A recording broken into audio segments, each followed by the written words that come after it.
सोचिए एक ऐसी फैक्ट्री जिसे यूरोप ने अपने यहां एनवायरमेंटल क्रिमिनल घोषित कर दिया।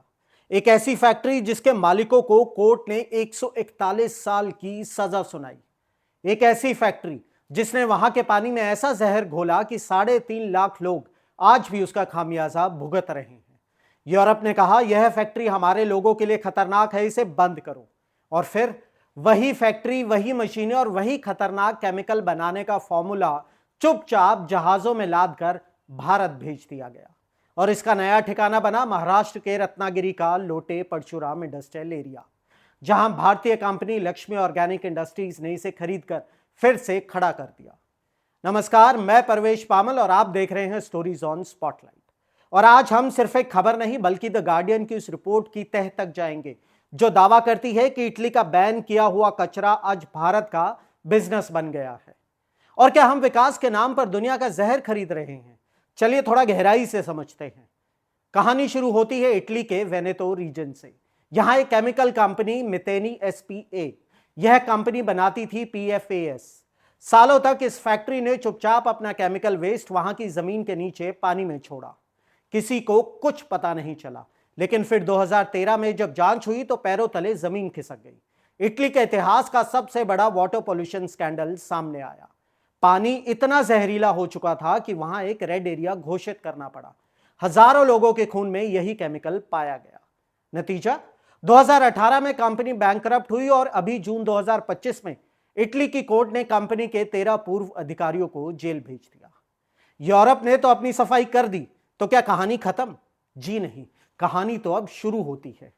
और इससे पहले कि हम भारत की बात करें, आपको यह समझना होगा कि यह केमिकल इतना डरावना क्यों है। पीएफएस को विज्ञान की दुनिया में फॉरएवर केमिकल्स यानी अमर रसायन कहा जाता है। क्यों? क्योंकि इसमें कार्बन और फ्लोरीन का जो बॉन्ड होता है, यह बॉन्ड ऑर्गेनिक केमिस्ट्री का सबसे मजबूत जोड़ है।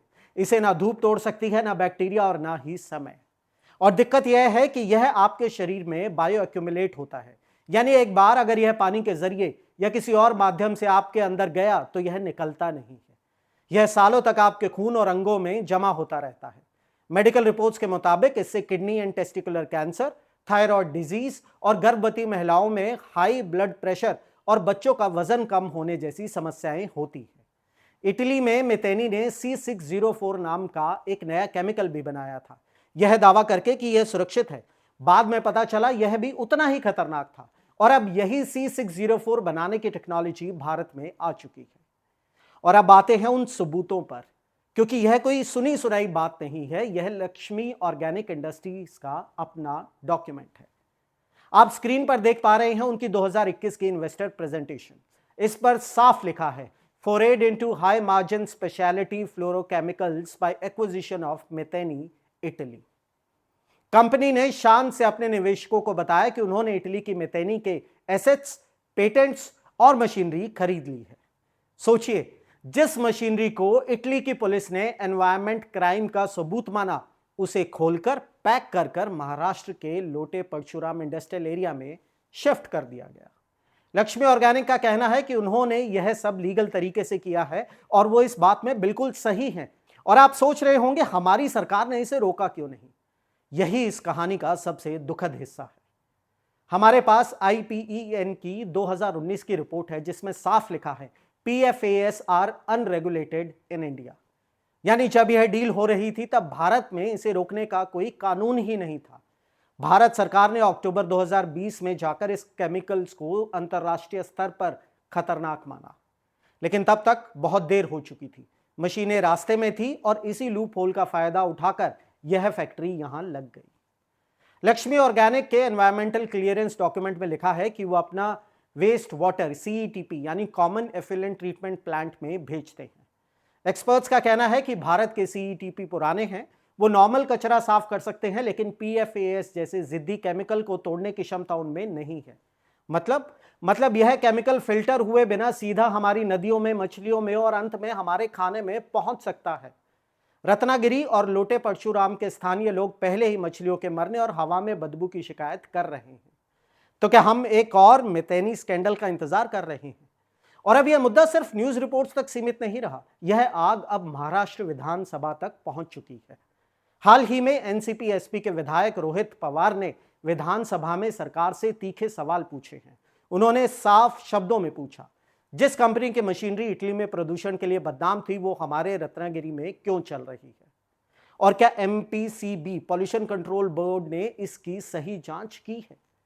सरकार की तरफ से उद्योग मंत्री उदय सामंत ने जवाब दिया कि उन्होंने कंपनी को नोटिस भेजा है और जांच चल रही है। जब राजनीति गरमाई तो लक्ष्मी ऑर्गेनिक ने भी अपनी चुप्पी तोड़ी।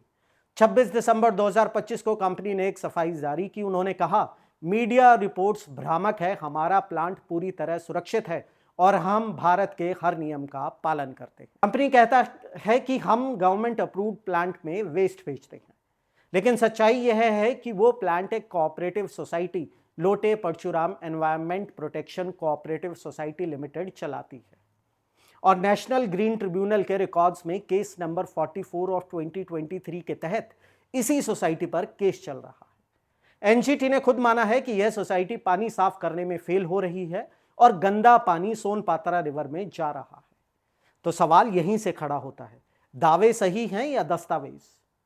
अंत में मैं बस इतना कहना चाहूंगा कि हम किसी को कटघरे में खड़ा करना नहीं चाहते हैं और किसे सजा देनी है या किसे क्लीन चिट देनी है, ये काम हमारा नहीं, सरकार और जांच एजेंसियों का है।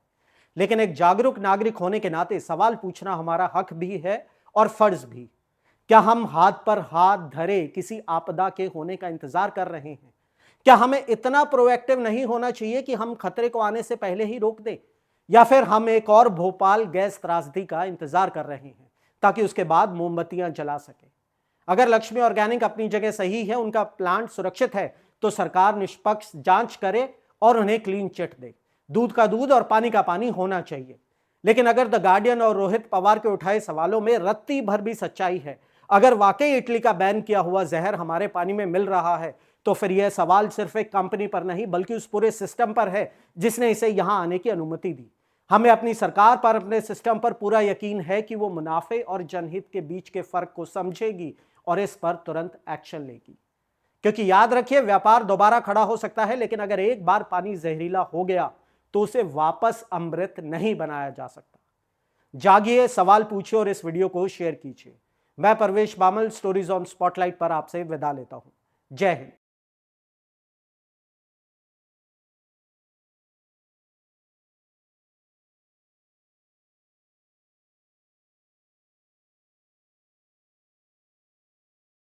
चुनावी वादों का वड़ा पाव, अर्थव्यवस्था का भरता, गर्मा गर्म मुद्दों का चटपटा विश्लेषण, व्यंग का तड़का with a bit of serious discussion.